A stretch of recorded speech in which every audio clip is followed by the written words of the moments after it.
Comment arriver à travailler consciencieusement sans se prendre la tête quand on est une femme et que l'on travaille dans une boîte privée?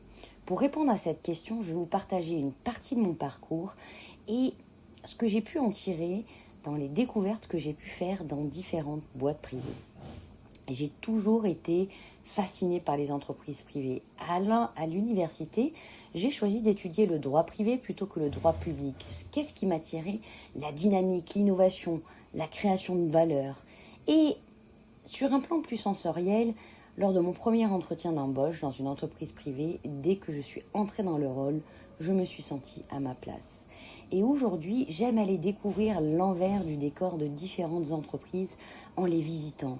Que ce soit Airbus Hélicoptère ou le domaine de Frégate plus récemment, ce qui me fascine dans ces entreprises et dans ces visites, ce sont leurs histoires. Comment ont-elles traversé les épreuves des différentes époques pour perdurer dans le temps? Comment conservent-elles leur talent, leur capacité à créer de la valeur?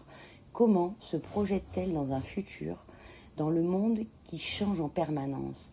Climat, évolution économique, innovation technologique. C'est de ces dernières visites et de mon expérience en entreprise que je vais vous proposer une réponse à la question comment rester consciencieuse sans se prendre la tête quand on est ambitieuse et consciencieuse dans une boîte privée. Eh bien, ce que je retiens de ces visites, c'est qu'il y a un facteur essentiel qui leur a permis de perdurer dans le temps, c'est d'avoir une grande vision pour l'avenir. Et je travaille moi-même actuellement sur ma grande vision pour mon avenir personnel et professionnel.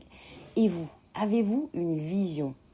Cette vision, pour les 6 prochains mois ou pour les 5 ou 10 prochaines années, quel impact avez-vous envie de créer autour de vous?